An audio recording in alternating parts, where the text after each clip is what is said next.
Nous arrivons au Burundi, au cœur de l'Afrique. Des dizaines et dizaines de vertes collines s'étendent sur une superficie de 10 747 km² et comptent une population de 6 millions d'habitants, une des densités moyennes les plus élevées du monde. Ici, des familles de 9 à 12 personnes vivent dans de petites habitations d'argile de 6 mètres sur 8.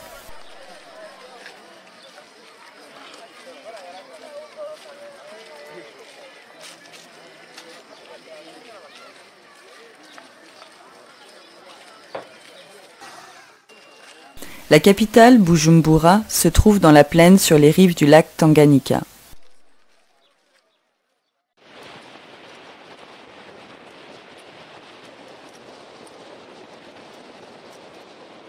Cette ville, dotée d'un port et d'un aéroport, est une zone de passage clé vers l'Occident pour les matières premières en provenance des pays limitrophes, le Rwanda et la République démocratique du Congo. Qualifié de Suisse de l'Afrique, le Burundi a une terre fertile qui fait vivre 90% des Burundais, lesquels cultivent le riz, le manioc, le café, le thé et les haricots.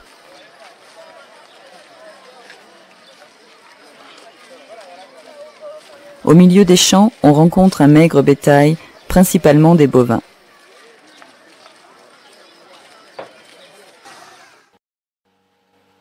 La population burundaise se compose de 3 ethnies différentes. 85% de Hutus, 14% de Tutsis et 1% de Batwa. Pendant des siècles, ces 3 ethnies ont partagé la même culture, la même terre et la même langue, le Kirundi.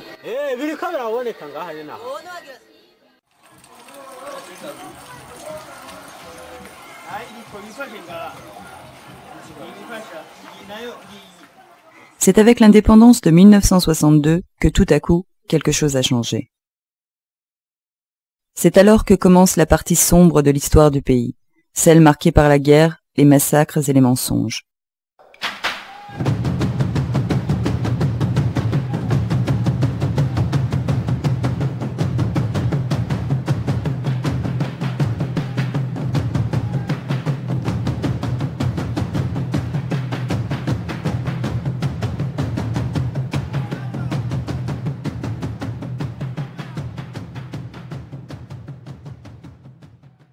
Il ne revenait pas. Il y a aussi une histoire qui s'est passée dans le site à Kiremba. C'est un prêtre, je ne sais pas qui, mais il avait les élèves, quoi. Alors un jour, les médecins sont venus, ils ont dit on a besoin de tels élèves, parce qu'ils savaient que c'était des Hutus. Maintenant, tu me donnes tes élèves, on va les conduire quelque part. C'est quelque chose qu'on va demander, ça ne va pas durer longtemps. Ils ont pris le premier tour, le premier camion. Ils ont amené les élèves, ils ne sont pas retournés. Pour la deuxième fois, le prêtre a dit, mais où amenez-vous ces élèves-là? Les militaires ne répondront pas aux prêtres et partiront avec le deuxième camion, destiné une fois encore au non-retour. Ce n'est là qu'un exemple des terribles injustices commises par l'armée et qui ont impliqué pendant des décennies la population burundaise soumise à un régime dictatorial.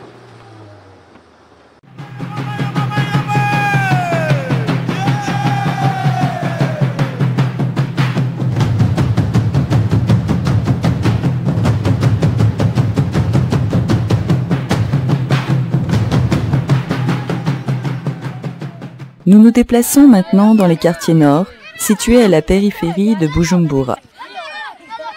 Constitués de 4 parties, les quartiers nord ont été en 1993 au cœur des combats les plus atroces. La cohabitation pacifique s'y est transformée en quelques mois en une nette division ethnique et a causé la mort de plus de 200 000 personnes. Les 2 parties de Kamenge et Kinama deviennent par la suite exclusivement Hutu, tandis que Chibitoke et Ngagara, des quartiers exclusivement Tutsi. S'il y avait un Hutu qui par hasard passait dans un quartier Tutsi, il devait être tué et vice-versa. Surtout le mois de mars, je me rappelle que c'est là où les derniers Tutsis ont quitté définitivement les zones de Kamenge et de Kinama. Et là, c'est un événement qui a coïncidé avec l'assassinat de plus de 200 à 300 personnes, des tueries qui ont été attribuées à la gendarmerie. Nous regardons autour de nous et les cherchons alors ici, ces Hutus au gros nez et ces Tutsis au corps longiligne. Très vite cependant, nous nous rendons compte que ces signes distinctifs, utilisés par les colonisateurs belges, ne sont pas visibles. Nous arrêtons alors les jeunes dans la rue et leur demandons à quelles ethnies ils appartiennent. Et la réponse qu'on nous donne est « Moi je suis burundais » ou bien un long silence.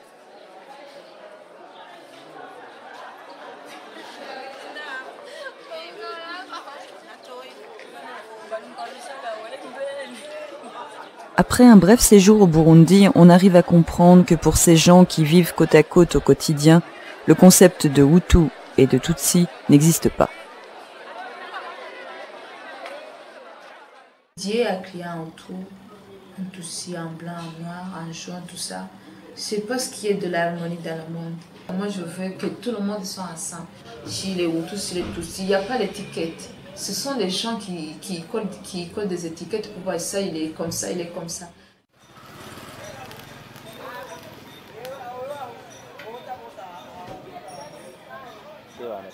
Mais alors une question se pose. D'où vient donc ce concept d'ethnie?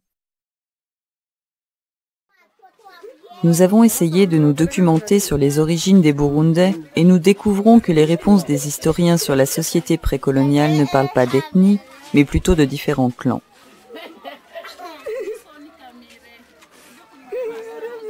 Les informations qui nous sont parvenues parlent des Baganois, des Bajiji, des Bashingantae et d'autres clans encore.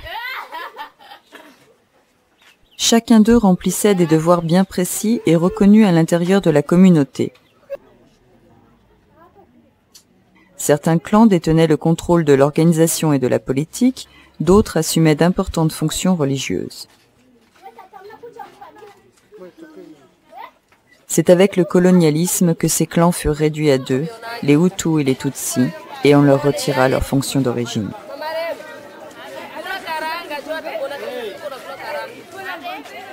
Claudio Marano, missionnaire de la congrégation des Xavériens, actif au Burundi depuis 1970, raconte.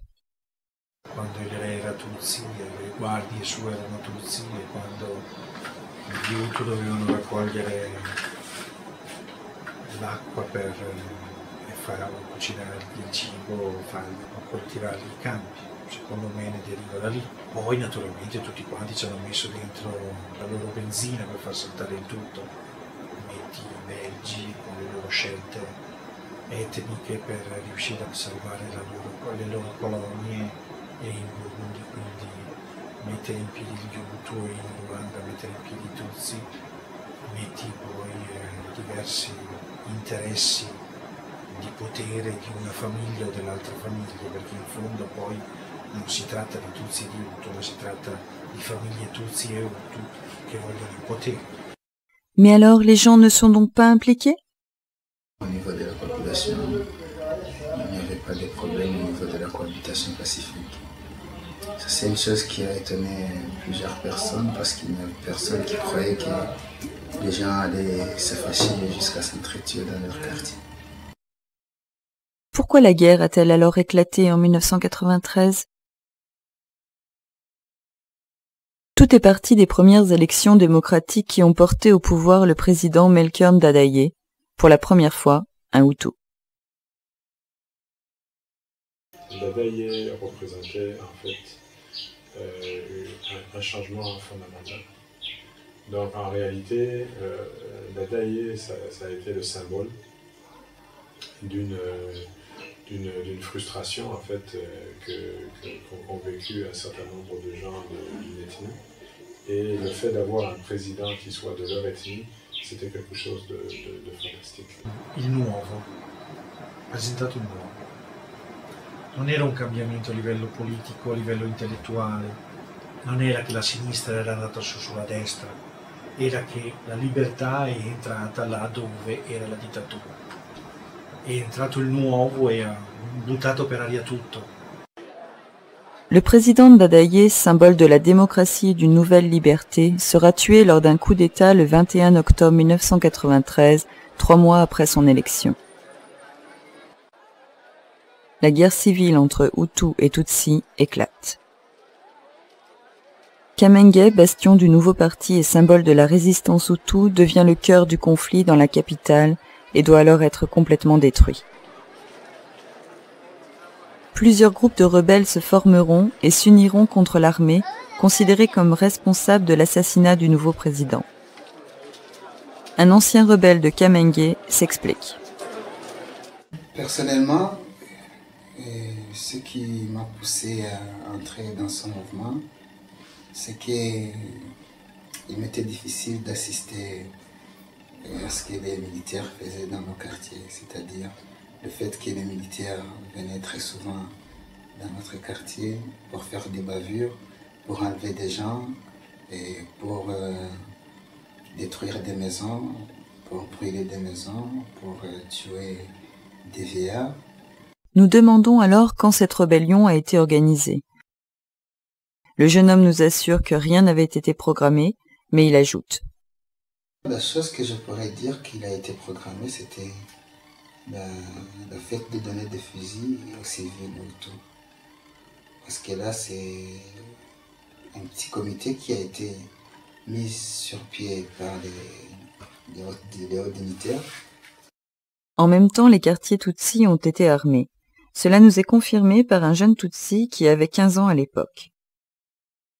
Il y a les riches des mouvements du Front debout qui ont commencé à les amener. Et puis il y a l'armée qui a commencé à les amener dans les milieux Tutsis. Après, ça se vendait comme des cacahuètes. Récupérer des armes pour le Burundi n'est pas quelque chose de difficile. Il suffit pour cela d'aller aux frontières du Rwanda et du Congo, pays qui subissent des guerres civiles depuis des années. Au niveau du Rwanda, il y avait un pouvoir Hutu, c'était facile d'avoir des armes. Et au niveau du Congo, il y avait toutes les autorités qui dirigeaient les provinces frontalières du Burundi. Ils pouvaient faire n'importe quoi pour gagner de l'argent afin de proliférer des armes au Burundi. Mais en Afrique, il n'y a pas d'industrie. D'où viennent donc toutes ces armes ?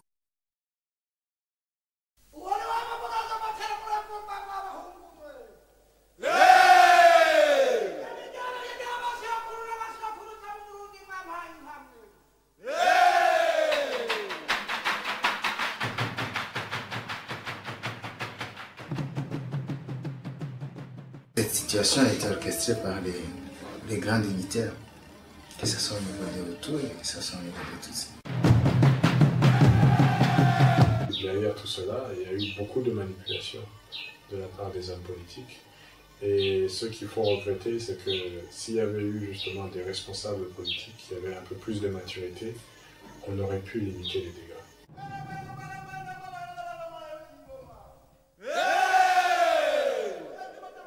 Parfois, l'homme politique peut même utiliser la mort des gens pour ses intérêts politiques. Et c'est ce qui est arrivé au Burundi. Malheureusement, si on observe le contexte mondial, cette situation est présente dans de nombreux pays.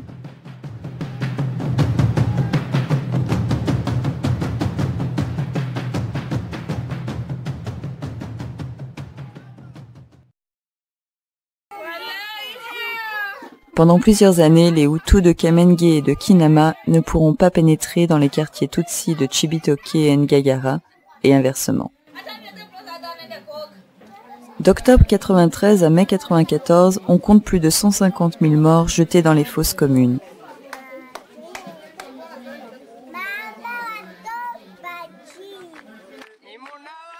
Ce n'est que de nombreux mois plus tard que les quartiers de Kinama et Kamenge commencent à retrouver des visages et à entendre des sons. Les gens retrouvent lentement le courage de revenir et de reconstruire leur propre maison.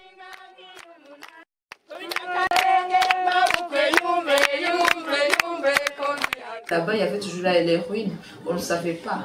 Aussi, les premiers qui sont venus pour la première fois, il y avait toujours des squelettes. C'était tellement difficile d'aller dans ta maison, trouver que, à part la destruction, on y trouvait dans les décombres les squelettes. La violence de la guerre civile a atteint un niveau si inhumain que les gens n'éprouvent plus qu'une énorme peur. Peur du gouvernement et de ses manœuvres politiques et économiques, peur du voisin Tutsi, mais aussi du voisin Hutu, peur même de soi-même. Il ne faut pas oublier que jusqu'en 1993, beaucoup partaient tués sur ordre pour 5 000 francs Burundi, l'équivalent de 4 €.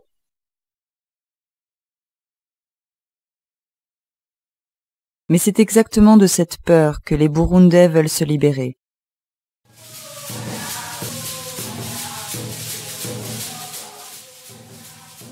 Eux qui ne connaissent plus la paix depuis 3 générations. Eux qui n'entendent parler de liberté et d'égalité que de loin. Eux qui ne savent rien de tous les grands et petits intérêts économiques et politiques. Eux justement crient aujourd'hui pour la paix et une vie pacifique ensemble.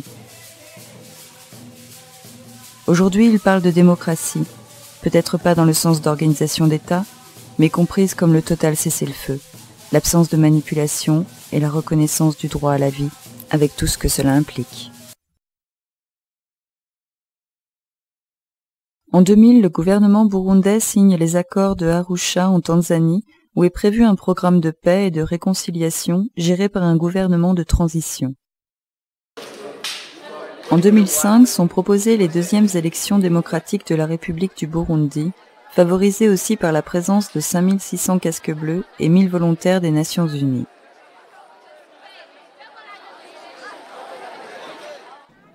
Quant à moi, je suis vraiment content parce que il aurait fallu qu'il y ait des changements au Burundi. Parce que nous sommes fatigués de ces histoires de transition. Nous sommes fatigués. C'est pourquoi on a jugé de voter pour oui, pour élire des représentants dignes de leur nom. Le 28 février, la population est appelée à voter pour approuver la Constitution. Le 3 juin, les Burundais élisent les représentants communaux et régionaux.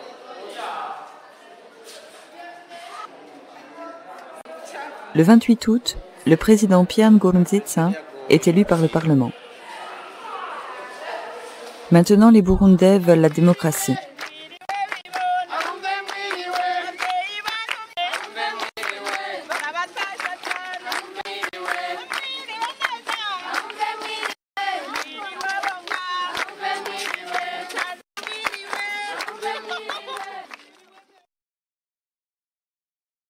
Je veux une famille. Je veux aller à l'école. Je veux jouer. Je veux pouvoir dormir en paix sans entendre de coups de feu. Je veux me marier. Je veux un travail. Je veux pouvoir manger tous les jours. Je veux pouvoir me soigner. Je veux danser.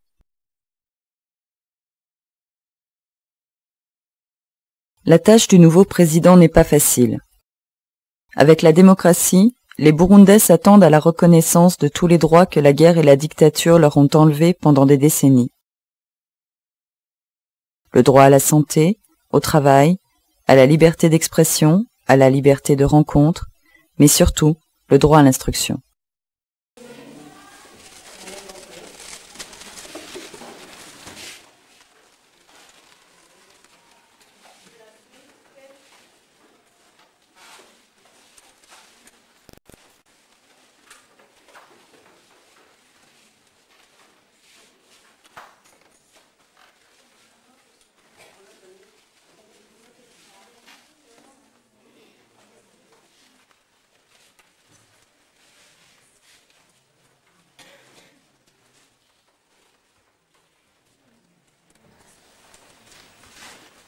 Aujourd'hui encore, très peu de familles peuvent garantir à tous leurs enfants le paiement des frais scolaires d'un montant de 5 000 francs burundais, soit 4 € par trimestre. Rares sont ceux qui parviennent à trouver l'argent pour les cahiers, les stylos et les uniformes. Au Burundi, l'instruction est rendue précaire aussi par le manque de livres et d'infrastructures scolaires. Les élèves se retrouvent entassés à 60-80 ou plus dans de très petites classes avec peu de bancs et sans matériel didactique.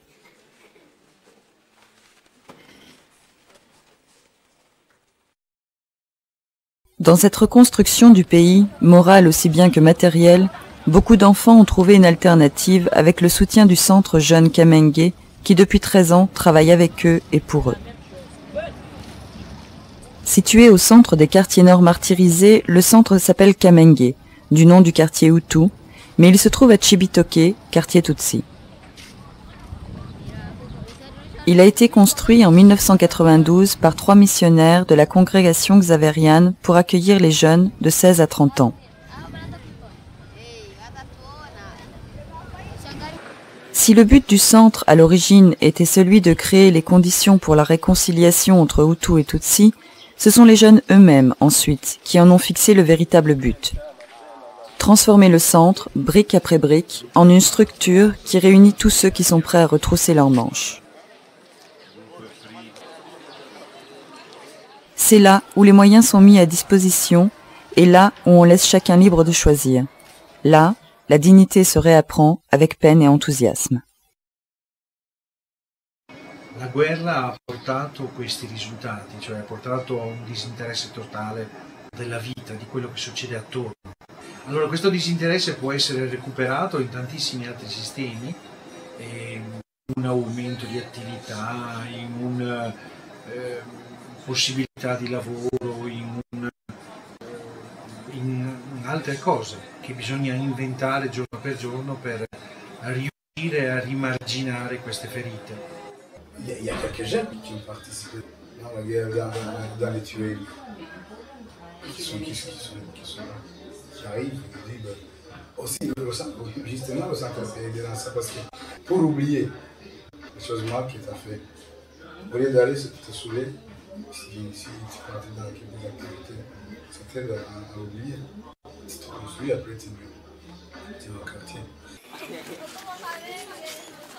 Ça c'est toi. Pour atteindre son grand objectif, celui de créer des consciences démocratiques, le Centre Jeune Kamenge a introduit dans les quartiers nord, là où les jeunes n'étaient pas considérés, 2 instruments fondamentaux, le dialogue et le respect.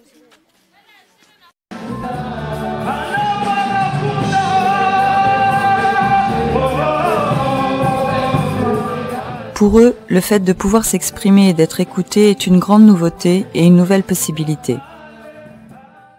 Et c'est à travers le dialogue qu'ils découvrent de nouveaux chemins.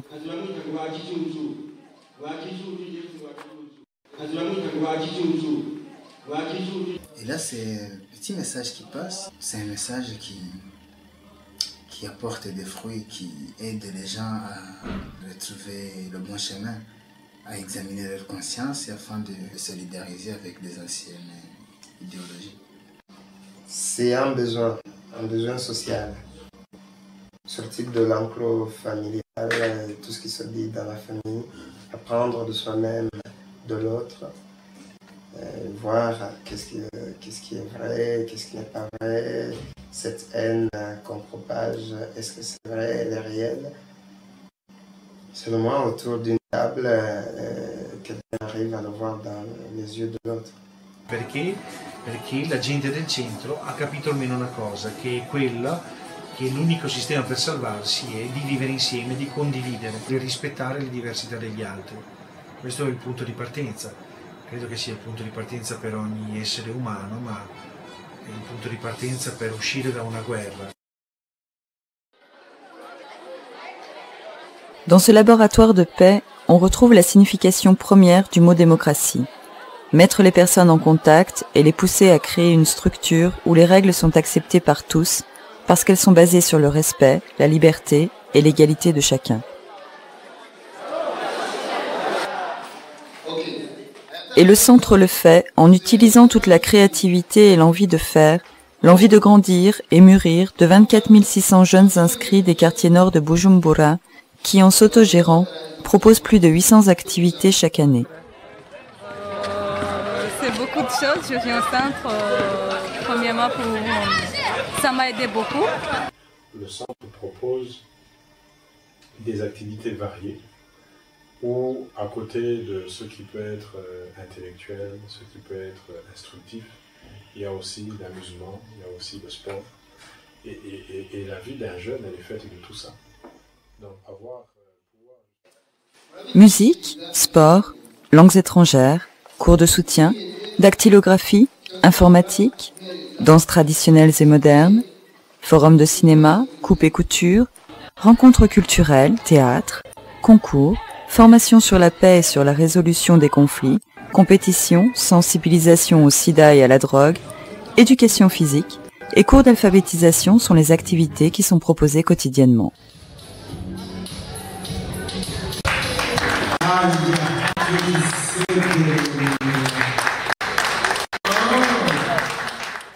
Personnellement, j'aime les activités, je dirais, d'autres scientifiques. C'est ces activités qui aident les jeunes à se concentrer, par exemple, à réviser les cours, bien à chercher à connaître quelque chose. Disons, par exemple, ici, la connaissance d'une nouvelle langue, c'est vraiment mieux parce qu'on se sent qu'on fait partie du monde, on est citoyen du monde. Des tournois sur des baskets, des footballs et des play. Alors, dans une des zones, on ne dépassait pas 6 joueurs d'une seule ethnie. On se rencontre dans une même équipe. On doit normalement oublier les histoires là de quartier. Le centre offre des possibilités professionnelles, par exemple, des possibilités dans le futur de travailler quelque part qu'ils ne peuvent pas trouver ailleurs. Ou ils peuvent le trouver ailleurs, mais ça coûte cher. Donc ce sera réservé aux riches. Les gens qui font l'ordinateur, la coupe-couture, là c'est évident. Ou qui font la dactylographie, c'est directement évident. Ils vont chercher du travail. Au moins ils vont dire on sait faire ceci. Chaque année, plus de 2000 garçons et filles sont recrutés pour une expérience de volontariat et de dialogue. Ce sont les camps de travail et de formation. Ce projet, qui est proposé depuis au moins 5 ans, prévoit la construction de plus de 150 cases d'argile pour les familles les plus vulnérables des quartiers. Il prévoit aussi des formations sur des thématiques importantes qui concernent de très près les jeunes.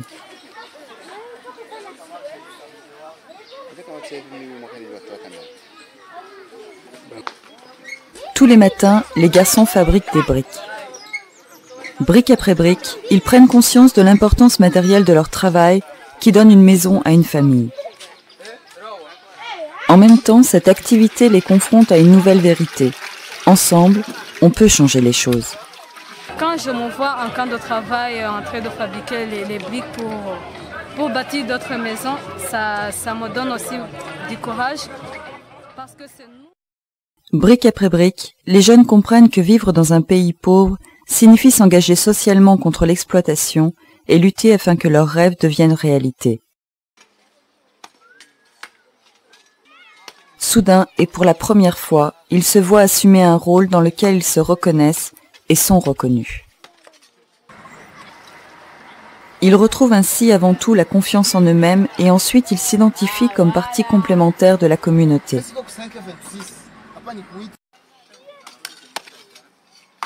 C'est ainsi qu'ils assument automatiquement leurs propres responsabilités, non seulement par rapport à eux-mêmes, mais par rapport aux personnes autour d'eux.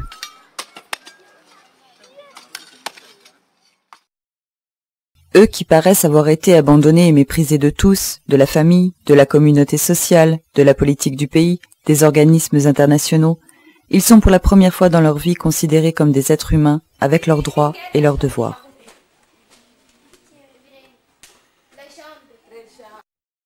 Et c'est exactement cette conscience qui prépare des esprits démocrates.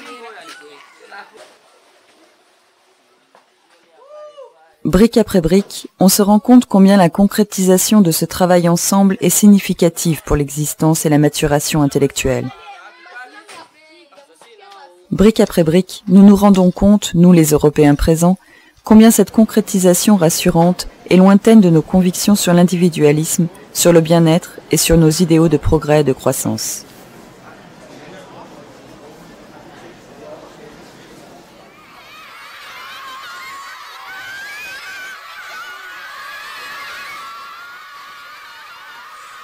Tous les jeunes du monde ne demandent qu'à pouvoir grandir, intellectuellement, intérieurement, socialement et surtout concrètement.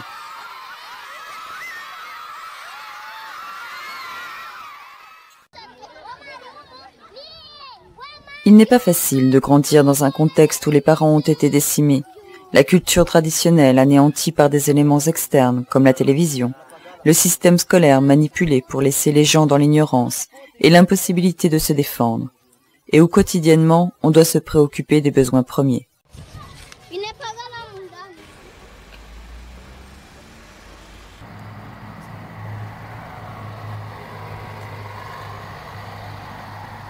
Il n'est pas facile non plus de grandir là où, au contraire, les uniques règles de l'existence semblent être l'affirmation de soi-même, là où l'enrichissement personnel se fait aux dépens des autres, là où l'éducation se traduit par des titres et se vide souvent de son sens profond, là où les rapports entre les personnes sont rendus difficiles par l'individualisme et la méfiance, là où le système apparaît si étendu et contrôlé que l'homme ne se reconnaît que dans son impuissance.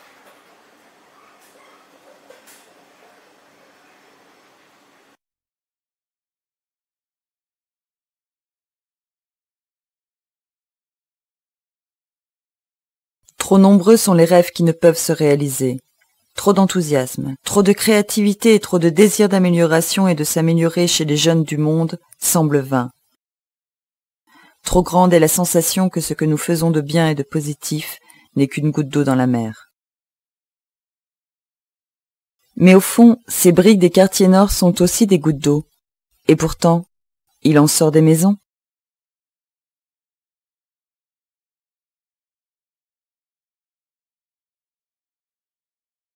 Ed è per quello che qui abbiamo cominciato questo spirito di mondialità, una mondialità positiva, dove è importante la cultura del Burundi, ma è importante tutte le altre culture, dove è importante il burundese, ma sono importanti tutti gli altri, e dove più gente arriva di tutte le razze, di tutte le culture, e meglio è, perché sono esperienze che entrano a far parte della nostra vita e vengono ad arricchirci, e le nostre esperienze possono arricchire gli altri.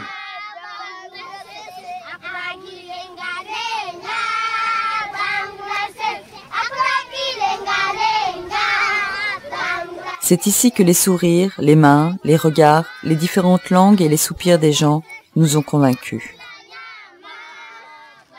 Ils nous ont convaincus que l'on peut encore voir l'homme comme un être intelligent et sensible, que l'on peut encore recommencer en basant sa propre existence sur le dialogue et le respect, que l'on peut encore préserver sa propre vie du désir destructeur du pouvoir, de l'argent et de l'ignorance.